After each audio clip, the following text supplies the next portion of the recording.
जय हिंद दोस्तों, बहुत बहुत स्वागत है आप सभी का। आज की इस वीडियो में आपको बताएंगे कि रासायनिक समीकरण कैसे संतुलित करें। जी हां दोस्तों, आज की इस वीडियो में आपको रासायनिक समीकरण संतुलित करना इतना आसान तरीके से बता देंगे कि आप उसे 7 जन्म तक नहीं भूल पाओगे। और ये दोस्तों, ये आपके बोर्ड एग्जाम में 4 नंबर का पूछा जाता है। तो आज की यह वीडियो आपके लिए बहुत ज्यादा इंपॉर्टेंट है। आज की इस वीडियो से आपका 4 नंबर फिक्स हो जाएगा। और आज की इस वीडियो में इतना आसान तरीके से आपको रासायनिक समीकरण संतुलित करना बता देंगे कि आप उसे 7 जन्म तक नहीं भूल पाओगे। और ये भी बताएंगे कि आपको बोर्ड एग्जाम में किस प्रकार से रासायनिक समीकरण को संतुलित करना है। बहुत सारे तरीके हैं रासायनिक समीकरण को संतुलित करने के, लेकिन आज मैं जो तरीका बताऊंगा वो बहुत ही बेहतरीन तरीका है। और उस तरीके से अगर आप बोर्ड में जाकर लिखोगे तो आपकी एक भी नंबर नहीं कटेंगे, 4 के 4 नंबर पूरे फिक्स मिलेंगे। और ये जो आप 5 रासायनिक समीकरण देख रहे हो, ये मोस्ट इंपॉर्टेंट और वायरल रासायनिक समीकरण है जो कि हर साल आपके बोर्ड एग्जाम में पूछे जाते हैं, ठीक है ना। तो इन्हीं से लेकर आज की इस वीडियो में आपको समझाने वाला हूं। तो वीडियो को लास्ट तक जरूर देखना, वीडियो को लाइक कर देना, दोस्तों में शेयर कर देना। चलिए वीडियो को स्टार्ट करते हैं। तो देखिए, सबसे पहला आपका जो रासायनिक समीकरण है क्या है, Fe2O3, यानी कि Fe का मतलब होता है आयरन और O3 यानी कि ऑक्साइड, यानी कि आयरन ऑक्साइड प्लस Al दिया है यानी कि एल्यूमिनियम। यहाँ पर क्या बना रहा है, रिएक्शन के फलस्वरूप बना रहा है। सबसे पहले तो ये आपका आयरन है, उसके बाद Al2O3 यानी कि एल्यूमिनियम ऑक्साइड बना रहा है, ठीक है ना। तो आइए हम इसको देखते हैं कि क्या ये संतुलित है या फिर नहीं है। अगर संतुलित नहीं है तो हम इसको संतुलित करेंगे, ठीक है ना। तो देखिए, सबसे पहले कैसे संतुलित करना है और कैसे देखना है कि संतुलित है या फिर नहीं है।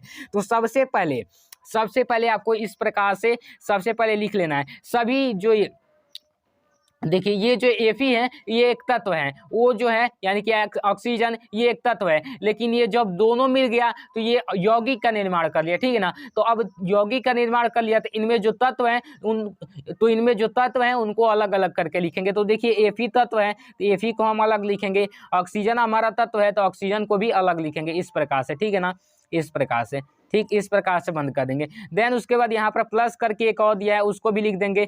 प्लस करके आपका क्या दिया हुआ है, एल्यूमिनियम दिया हुआ है, तो इसको भी हम लिख देंगे, ठीक है ना। तो देखिए, अब देखिए यहाँ पर Fe आपका कितना दिया हुआ है, Fe आपका कितना दिया हुआ है, आप ही बताइए। Fe आपका 2 दिया हुआ है, दिया है कि नहीं। और ऑक्सीजन यहाँ पर कितना दिया हुआ है, 3 दिया हुआ है, तो हम 3 लिख देंगे, ठीक है ना। उसके बाद देखिए, यहाँ पर आपका एल्यूमिनियम कितना दिया हुआ है, एल्यूमिनियम के आगे भी कुछ नहीं दिया हुआ है और इधर भी कुछ नहीं दिया हुआ है, तो हम क्या मान लेंगे, 1 मान लेंगे, ठीक है ना। क्या मान लेंगे, 1 मान लेंगे, ठीक। अब चलिए, सेम यही प्रोसेस इस साइड भी रहेगा।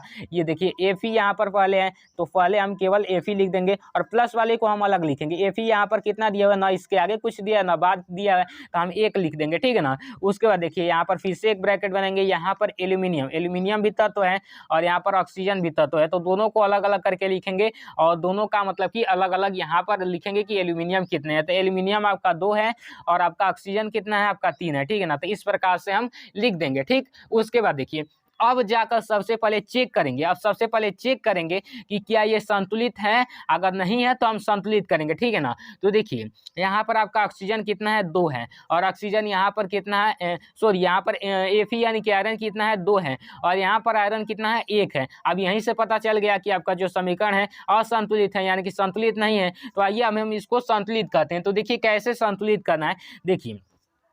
अब भाई साहब, यहाँ पर जो है Fe 2 है और यहाँ पर Fe 1 है, तो यहाँ पर 2 करने के लिए क्या करना पड़ेगा, इसमें 2 करने के लिए 2 से गुना कर देना पड़ेगा, ठीक है ना। 2 से गुना कर देंगे तो अब देखिए, यहाँ पर 2 Fe भी हो गया और यहाँ पर भी 2 Fe हो गया, यानी कि हमारा Fe यानी कि आयरन संतुलित हो गया, यानी कि सेटिस्फाइड हो गया। अब चलिए, अब यहाँ पर देखिए, यहाँ पर ऑक्सीजन कितने हैं, ऑक्सीजन आपका 3 है। और यहाँ पर देखिए, ऑक्सीजन कितना है, ऑक्सीजन यहाँ पर भी 3 है, यानी कि ऑक्सीजन आपका क्या है, संतुलित है, ठीक है ना।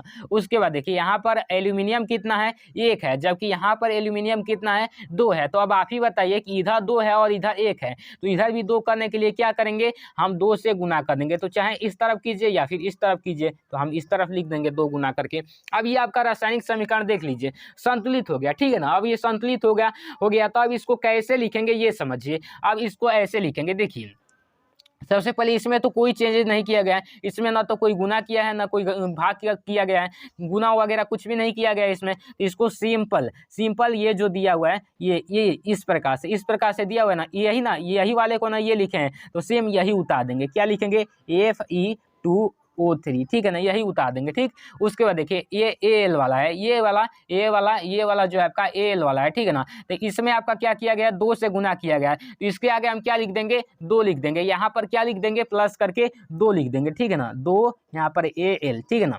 जो भी यहाँ पर चेंजेस किया गया है उसके आगे हम लिख देंगे, ठीक है ना।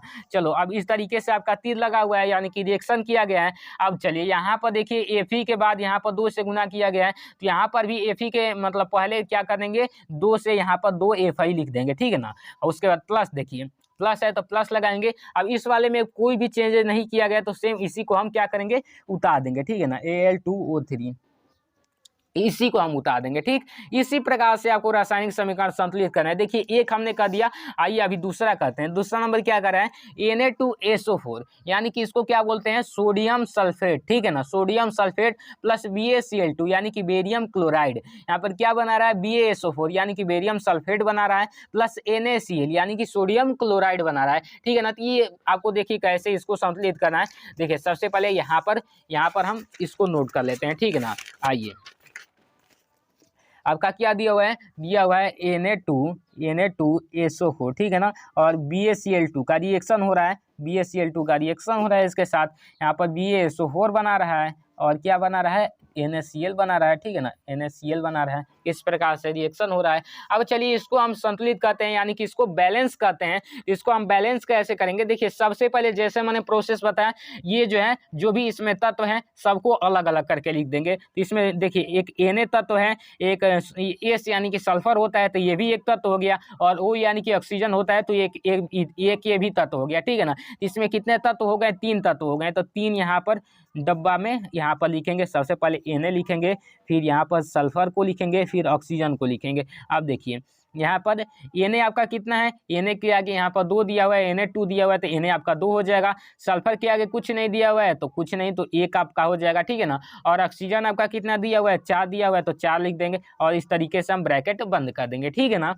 अब चलिए अब यहाँ पर ये इस वाले डब्बा में देखोगे तो यहाँ पर Ba भी एक तत्व है, Ba यानी कि बेरियम, और यहाँ पर क्लोरीन भी एक तत्व है, तो क्लोरीन लिख देंगे, ठीक है ना। आप देखिए Ba आपका कितना दिया हुआ है, 1 दिया हुआ है, ठीक है ना, आगे पीछे कुछ भी नहीं है तो 1 मान लेंगे। और उसके बाद क्लोरीन आपका कितना दिया हुआ है, 2 है, तो 2 लिख देंगे। ठीक, इस प्रकार से हम ब्रैकेट बंद कर देंगे। उसके बाद देखिए उसके बाद हम क्या करेंगे, इस वाले को भी लिखेंगे। ठीक, इस वाले में देखिए यहाँ पर सबसे पहले Ba है, उसके बाद सल्फर है, और उसके बाद O है यानी कि ऑक्सीजन है, ठीक है ना। अब चलो यहाँ पर लिखेंगे, देखिए क्या लिखेंगे, Ba आपका 1 है, सल्फर आप भी आपका 1 है, और ऑक्सीजन आपका 4 है, तो इस तरीके से लिख देंगे।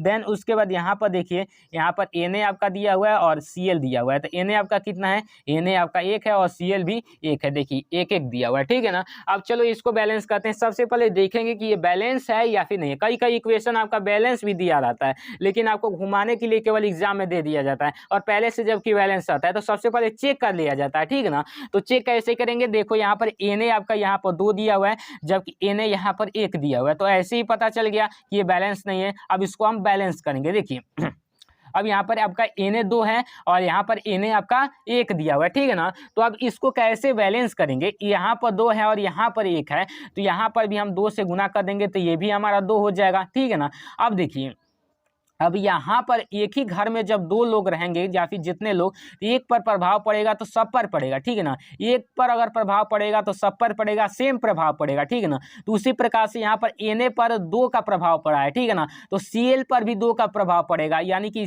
Na भी 2 हो जाएगा और Cl भी 2 हो जाएगा, ठीक है ना, क्लोरीन भी 2 हो जाएगा।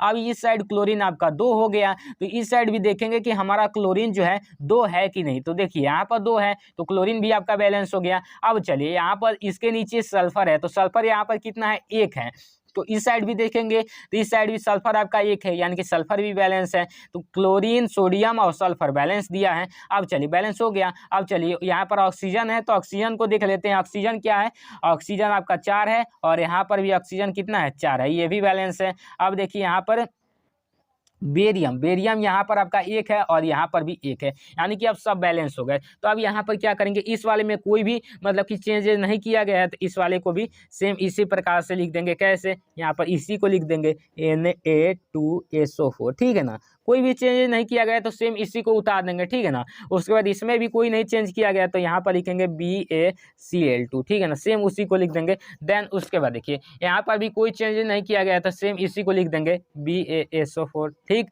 उसके बाद देखिए यहाँ पर चेंजेस किया गया है, NaCl वाले में चेंजेस किया गया है, इसमें 2 से गुना किया गया तो इसके आगे हम आगे ही लिखा जाता है, ठीक है ना, आगे ही लिखा जाता है NaCl, ठीक है ना, आगे ही लिखा जाता है, इसके बाद ना लिखेंगे, सबसे पहले ही लिख देंगे NaCl, 2 से गुना किया गया तो इसके पहले हम लिख देंगे। तो ये 2 हमने रासायनिक समीकरण को संतुलित कर लिया। अब चलिए अब तीसरा आपका क्या कर रहा है, तीसरा कर रहा है PbNO3 का होल ट्वाइस, इसको हम बोलते हैं Pb यानी कि लेड, NO3 यानी कि नाइट्रेट, यहाँ पर लेड नाइट्रेट इसको पढ़ेंगे, ठीक है ना। उसके बाद इसका रिएक्शन हो रहा है तो क्या बन रहा है, PbO यानी कि लेड ऑक्साइड बन रहा है, NO2 यानी कि NO2 बन रहा है यानी कि नाइट्रोजन ऑक्साइड बन रहा है, ठीक है ना। उसके बाद यहाँ पर O2 यानी कि आपका क्या बन रहा है, यानी कि आपका ऑक्सीजन बन रहा है, ठीक है ना। तो अब देखिए यहाँ पर इसको संतुलित करेंगे तो इसको कैसे हमको संतुलित करना है आइए समझते हैं, ठीक है ना। तो चलिए यहाँ पर देखिए सबसे पहले इसको हम क्या करेंगे, नोट कर लेंगे। तो देखिए यहाँ पर नोट कर लेते हैं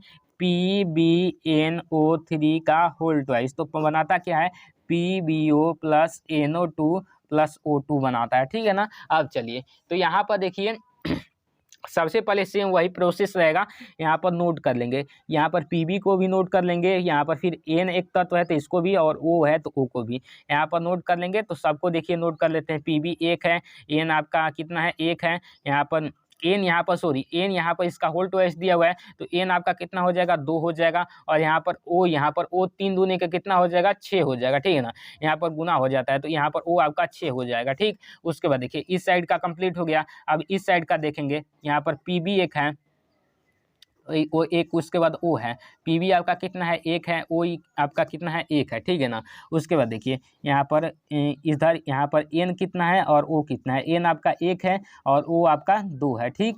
उसके बाद यहाँ पर फिर एक O दिया है तो O आपका कितना दिया हुआ है 2 दिया हुआ है, ठीक है ना। अब देखिए इसको देखेंगे कि ये बैलेंस है कि नहीं है। तो सबसे पहले यहाँ पर देखिए Pb आपका 1 है, इधर भी Pb 1 है, यहाँ पर N आपका कितना दिया हुआ है, N आपका 2 दिया हुआ है, जबकि N यहाँ पर कितना है 1 है। तो यहाँ पर क्या करेंगे 2 से गुना कर देंगे, ठीक है ना, 2 से गुना कर देंगे तो आपका 2 यहाँ पर भी हो गया, 2 यहाँ पर भी हो गया।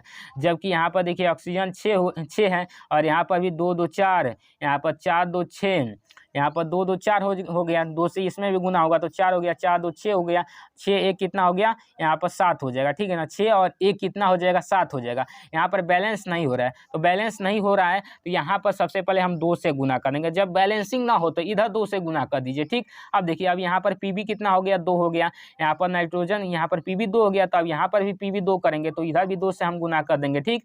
अब देखिए यहाँ पर Pb 2 हो गया तो इधर भी 2 हो गया, नाइट्रोजन यहाँ पर 2 दूना का कितना हो जाएगा 4 हो जाएगा, यहाँ पर भी नाइट्रोजन आपका कितना है, नाइट्रोजन यहाँ पर देखिए नाइट्रोजन यहाँ पर कितना है आपका 1 दिया हुआ है, ठीक है ना। तो नाइट्रोजन 1 दिया हुआ है तो 4 करेंगे ना, तो इधर हम क्या करेंगे 4 से गुना कर देंगे, ठीक। 4 से गुना कर दिए तो आपका नाइट्रोजन कितना हो गया 4 हो गया, ठीक। उसके बाद देखिए नाइट्रोजन भी संतुलित हो गया, ऑक्सीजन आपका 6 दूना का कितना 12 हो गया, तो यहाँ पर देखिए 4 दूने का 8 ऑक्सीजन, 8 2 10 ऑक्सीजन और 10 2 कितना हो जाएगा आपका 12 ऑक्सीजन, 4 दूने का 8 हो जाएगा, 8 2 10 और 10 यहाँ का 2 ऑक्सीजन 12 हो जाएगा, ठीक। यानी कि आपका जो इक्वेशन जो है अब बैलेंस हो चुका है। अब देखिए इसको कैसे लिखेंगे, इसमें क्या लिया गया है 2 से गुना किया गया तो इधर हम 2 से गुना कर देंगे, ठीक। 2 PbNO3 का होल ट्वाइस, ठीक। अब चलिए इस साइड हम क्या लिखेंगे, इस साइड देखिए यहाँ पर भी 2 से गुना किया गया तो यहाँ पर भी हम 2 लिख देंगे, 2 PbO, ठीक, प्लस यहाँ पर NO2 वाले में 4 से गुना किया गया तो 4 NO2 लिख देंगे, ठीक। उसके बाद प्लस यहाँ पर O2 में कुछ नहीं किया गया है इस वाले में तो O को इस तरीके से ही लिख देंगे O2, ठीक। तो ये देखिए आपका रिएक्शन जो है बैलेंस हो चुका है, ठीक। तो इसी प्रकार से आपका ये रिएक्शन बैलेंस हो गया। अब चलिए यहाँ पर ये वाला रिएक्शन अगला देखते हैं। अगला आपका रिएक्शन क्या कर रहा है कि Fe यानी कि जो होता है आपका आयरन होता है प्लस H2O यानी कि आपका जल होता है, ठीक है ना। अब चलिए यहाँ पर Fe3O4 यानी कि फेरिक ऑक्साइड, यहाँ पर उसके बाद H2 यानी कि हाइड्रोजन बना रहा है, ठीक है ना, फेरिक ऑक्साइड और हाइड्रोजन बना रहा है। तो देखिए यहाँ पर सबसे पहले इस साइड वाले को यहाँ पर सबसे पहले तो इसको हम नोट कर लेते हैं। देखिए यहाँ पर क्या है Fe प्लस H2O, यहाँ पर बना रहा है Fe3O4 प्लस H2, ठीक है ना, इस तरीके से रिएक्शन है। अब चलिए यहाँ पर इसको हम सबसे पहले लिख लेते हैं जैसा मैंने शुरुआत में बताया, ठीक। तो सबसे पहले हम एफ को लिखेंगे, एफ आपका कितना है 1 है, और प्लस वाले को अलग लिखेंगे। ठीक, तो यहाँ पर एच है और एक ओ है, अलग अलग एलिमेंट है। यहाँ पर एच यहाँ पर कितना है 2 है, और ओ आपका कितना है 1 है। ठीक है ना। अब चलिए यहाँ पर देखिए कितने एलिमेंट हैं, 2 हैं, एक एफ है और एक यहाँ पर क्या है ओ है, यानी कि ऑक्सीजन है। तो एफ आपका 3 है, ऑक्सीजन आपका 4 है। ठीक, उसके बाद यहाँ पर हाइड्रोजन यहाँ पर कितना दिया हुआ है 2 दिया हुआ है, तो इस तरीके से लिख देंगे। ठीक है ना। अब चलिए यहाँ पर इतना हो गया, तो यहाँ पर एफ देखेंगे कि ये बैलेंस है इक्वेशन की नहीं, तो एफ आपका 1 है और एफ यहाँ पर 3 है, तो यहाँ पर क्या करेंगे 3 से गुना कर देंगे। ठीक है ना। उसके बाद देखिए यहाँ पर हाइड्रोजन आपका 2 हो जाएगा, और यहाँ पर हाइड्रोजन आपका 2 है तो 2 ही रहेगा, मतलब बैलेंस ही रहेगा। ठीक है ना। अब यहाँ पर ऑक्सीजन 1 है, और जबकि यहाँ पर ऑक्सीजन आपका कितना दिया हुआ है 4 दिया हुआ है, यहीं पर बैलेंसिंग हो गया गड़बड़। ठीक है ना। अब कैसे करेंगे देखिए समझिए। अब देखिए यहाँ पर क्या करेंगे कि आप भाई यहाँ पर 4 ऑक्सीजन है, तो यहाँ पर भी हमें 4 ऑक्सीजन लाना है ना, तो यहाँ पर हम क्या करेंगे 4 से गुना कर देंगे। अब देखिए अब ऑक्सीजन आपका क्या हो गया बैलेंस हो गया। अब यहाँ पर भी 4 हो गया और यहाँ पर भी 4 हो गया, लेकिन हाइड्रोजन पर भी प्रभाव पड़ेगा तो ये भी आपका 4 दूना का कितना हो जाएगा 8 हाइड्रोजन हो जाएगा। और यहाँ पर जबकि कितने हाइड्रोजन है, हाइड्रोजन आपके 2 ही हैं, जबकि हाइड्रोजन इस साइड कितने हैं 8 हाइड्रोजन है, तो यहाँ पर भी 8 तो बनाना पड़ेगा। तो यहाँ पर हम क्या करेंगे कितने से गुना कर देंगे 4 से गुना कर देंगे, तो ये भी आपका 8 हो जाएगा। देखिए 3 यहाँ पर आयरन, 3 यहाँ पर आयरन, यहाँ पर H2, यहाँ पर H आपका कितना 4 दूनी का 8, तो यहाँ पर भी 4 दूनी का 8, ऑक्सीजन 4 तो ऑक्सीजन 4 बैलेंस हो गया। अब आइए इसको लिख लेते हैं, तो लिखेंगे तो इसमें 3 से गुना किया गया, तो इस वाले में हम 3 Fi लिख देंगे। ठीक है ना। प्लस है तो प्लस, यहाँ पर इस वाले में कितने से गुना किया गया 4 से, तो 4 H2O लिख देंगे। अब इस तरह करके, और यहाँ पर इसमें कोई भी चेंज नहीं किया गया, तो सेम इसी प्रकार से लिख देंगे। ठीक है ना। अब प्लस यहाँ पर हाइड्रोजन वाले में इस वाले में 4 से गुना किया है, तो 4 H2 लिख देंगे। ये आपका रिएक्शन जो है बैलेंस हो चुका है। इसी प्रकार से रिएक्शन को बैलेंस करना है। चलिए अगला प्रश्न देख लेते हैं। अगला प्रश्न क्या कह रहा है, अगला प्रश्न आपका कह रहा है कि NaCl यानी कि सोडियम क्लोराइड, ठीक है ना, सोडियम क्लोराइड, और यहाँ पर H2O यानी कि जल, यहाँ पर बना क्या रहा है NaOH यानी कि सोडियम हाइड्रोक्साइड, और यहाँ पर बना रहा है Cl2 यानी कि क्लोरीन, और यहाँ पर H2 बाहर निकल रहा है ये दोनों। तो चलिए अब इसको बैलेंस करते हैं कि कैसे इसको बैलेंस करना है। तो सबसे पहले हम नोट कर लेते हैं NaCl प्लस H2O, यहाँ पर बना क्या रहा है NaOH, यहाँ पर प्लस Cl2 प्लस H2, यही ना बना रहा है, देख लीजिए। चलिए अब यहाँ पर सेम वही प्रोसेस करेंगे, अलग अलग लिखेंगे। तो यहाँ पर Na, यहाँ पर Cl, Na को अलग करेंगे, Cl को अलग करेंगे, एक हो जाएगा। ठीक है ना। उसके बाद यहाँ पर देखिए, यहाँ पर आपका क्या है H भी एक तत्व है और O भी एक तत्व है, तो H कितना है 2 है, O कितना है आपका 1 है, इसको भी इस तरीके से लिख देंगे। ठीक है ना। उसके बाद देखिए यहाँ पर Na कितना है, Na यहाँ पर 1 है, यहाँ पर 1 लिख देंगे। O आपका कितना है, O आपका 1 है तो 1 लिख देंगे। H कितना है, H भी 1 है तो 1 लिख देंगे। ठीक है ना। उसके बाद सेम उसी प्रोसेस से यहाँ पर Cl कितना दिया हुआ है, Cl 2 दिया हुआ है तो Cl को लिख देंगे। फिर अलग एक हाइड्रोजन दिया हुआ है तो इसको भी अलग लिख देंगे। प्लस वाले के जो भी बाद रहेगा उसको हम अलग लिख देते हैं। ठीक है ना, प्लस के बाद जो रहेगा। अब चलिए यहाँ पर H2 कितना है आपका 2 है, सॉरी यहाँ पर 2 है। ठीक है ना, तो 2 लिख देंगे। चलिए अब देखिए यहाँ पर ये बैलेंस है कि नहीं, तो यहाँ पर Na 1 है, यहाँ पर भी Na 1 है, क्लोरीन 1 है, क्लोरीन जबकि यहाँ पर 2 है, तो क्या करना पड़ेगा इसमें 2 से गुना करना पड़ेगा। तो आइए 2 से गुना कर देते हैं। ठीक है ना। अब 2 से गुना किए तो आप यहाँ पर भी प्रभाव पड़ेगा, तो यहाँ पर जो सोडियम है आपका 2 हो जाएगा, और यहाँ पर जबकि सोडियम आपका कितना है 1 है, तो यहाँ पर भी हम 2 से गुना कर देंगे। ठीक है ना। जब यहाँ पर 2 से गुना किए तो आपका सोडियम 2 हो गया, और यहाँ पर क्लोरीन 2 है, क्लोरीन भी यहाँ पर 2 हो गया। अब यहाँ पर देखिए कि यहाँ पर हाइड्रोजन कितना है 2 है, और जबकि यहाँ पर भी हाइड्रोजन कितना है 2 और 2 4 है, यहाँ का 2 हाइड्रोजन और यहाँ का 2 हाइड्रोजन, आपका 4 हाइड्रोजन है यहाँ पर, तो यहाँ पर 4 हाइड्रोजन करना पड़ेगा कि नहीं करना पड़ेगा, तो 2 से हम क्या कर देंगे गुना कर देंगे। ठीक, अब देखिए यहाँ पर 2 से गुना हो गया तो आपका ऑक्सीजन कितना हो गया 2 हो गया, जबकि यहाँ पर भी ऑक्सीजन आपका कितना है 2 है, तो ये आपका जो है इक्वेशन है बैलेंस हो चुका है। ठीक, तो अब ये इसको लिख लेते हैं। लिखेंगे कैसे, इसमें 2 से गुना किया गया तो इस वाले के आगे हम क्या लिख देंगे 2 लिख देंगे। ठीक, 2 NaCl प्लस है तो प्लस लिखेंगे, इसमें भी 2 से गुना किया गया तो इसके आगे भी हम क्या लिख देंगे 2 लिख देंगे, और 2 लिखकर H2O लिख देंगे। ठीक, इस प्रकार से तीर लगा देंगे। अब चलिए इस वाले में भी 2 से गुना किया गया तो इसके पहले हम क्या लिख देंगे 2 लिख देंगे। ठीक है ना, 2 NaOH। इस वाले क्लोरीन वाले में कुछ नहीं किया गया है तो उसको वैसे ही सेम लिख देंगे Cl2 प्लस H2। यहाँ पर इस वाले में भी कुछ नहीं किया गया तो सेम H2 लिख देंगे। इस प्रकार से आपका ये भी रिएक्शन बैलेंस हो गया। तो आज की वीडियो में आपको पांचों इक्वेशन अच्छे से बैलेंस करके बता दिया। एक एक को अच्छे से डिटेल वाइज हमने आपको अच्छे से क्लियर कर दिया। और ये जो है पांचों इक्वेशन कॉपी पर कहीं पर लिख लीजिएगा और यहाँ पर कॉपी पर लिखकर इसको लगातार यानी कि जब भी आपको एक्स्ट्रा टाइम मिले तो इनको मतलब बैलेंस कीजिएगा। जो तरीका मैंने बताया सेम उसी तरीके से बैलेंस कीजिएगा और उसी तरीके से करोगे तो एग्जाम में आपके एक भी नंबर नहीं कटेंगे। और वो बेस्ट तरीका है इक्वेशन को बैलेंस करने का, ठीक है ना। और भी बहुत सारे तरीके हैं जिसमें मान कर भी किया जाता है, तो वो भी तरीका अगर आपको मतलब चाहिए तो मैं बता दूंगा। वैसे ये जो तरीका है सबसे बेस्ट तरीका है इक्वेशन को बैलेंस करने का, ठीक है ना। कहीं पर भी इस तरीके से इक्वेशन को बैलेंस करोगे तो आपका एक भी नंबर नहीं कटेगा और अच्छे से टीचर को समझ में भी आएगा। तो वीडियो को लाइक कर देना इसी बात पर अगर अच्छे से समझ में आ गया होगा तो, और दोस्तों में शेयर जरूर कर देना। और चैनल पर पहली बार विजिट करो तो चैनल को सब्सक्राइब जरूर कर देना, आप ही लोगों का चैनल है। तो चलिए आज के वीडियो में बस इतना ही। मैं मिलता हूं आपको इसके नेक्स्ट वीडियो में, तब तक के लिए जय हिंद, वंदे मातरम।